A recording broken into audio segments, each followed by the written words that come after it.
Hi, I'm Tony Stefani of Hillside Christmas Tree Farm. In this video, I wanted to kind of go over the results of an earlier video that we put out, and that video was about the things we wanted to learn in 2020. So we set out with 4 different experiments, and this video we're going to kind of go over the results. So let's get into it. Our first experiment was this long leader, and what we did was we set out to see how this leader would form over the next couple years. This one we will continue to follow into next year, and we'll keep a watch on it. There is a playlist for this, so be sure to subscribe to the channel so you don't miss out on anything.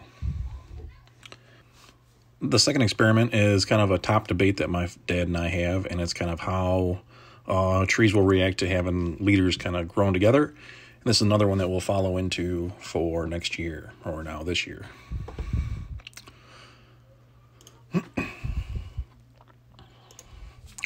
The third experiment was about some bud abortion. We had some small trees in our Canaan fir field that the tops didn't break bud this year, so we're going to see if in 21 that what they're gonna do.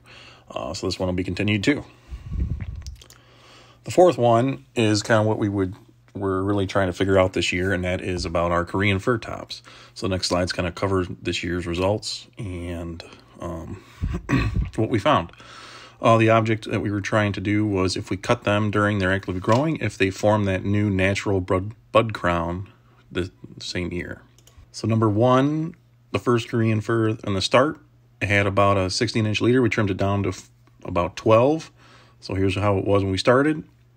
This is where we left it. And we came back in September, and we see that it didn't form that natural bud set like we thought. We see the growth is hardened off. Got some llamas growth, so we'll see if that one there kind of turns into the new leader and what it looks like this year. The second one, it had a nice 14-inch leader, so we left it alone and kind of see what happens when it's done growing. And we can see a good, what stayed about 14, the growth hardened off, and it did form a nice bud, natural bud set. One thing interesting is look at it did straighten out a little bit more. So we see kind of a curve here, and when we came back, it's nice and straight. So that's an interesting note that it does straighten up as it hardens.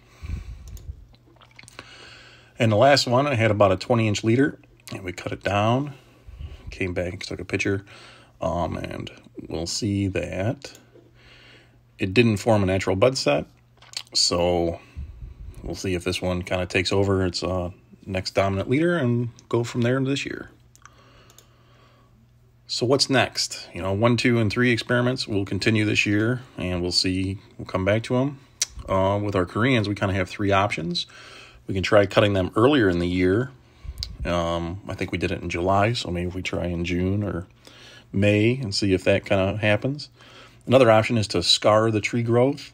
I think this is kind of a practice in Europe with controlling their Nordmanns, as they kind of scar some of the old growth to kind of stunt the tree a little bit. And lastly is the chemical regulation, and probably not going to do too much chemical stuff, but option 2 is something that kind of interests me and I may try. In Europe, like I said, it's kind of popular, more common practice. This is one of the pliers they have, and we see that it just kind of nips that leader and probably slows some of that growing energy into the trunk of the tree. So we'll give it some thought in this winter, and we'll come back in later in the year and we'll see what we're going to do. So just want to give you guys a little update, and thanks for watching.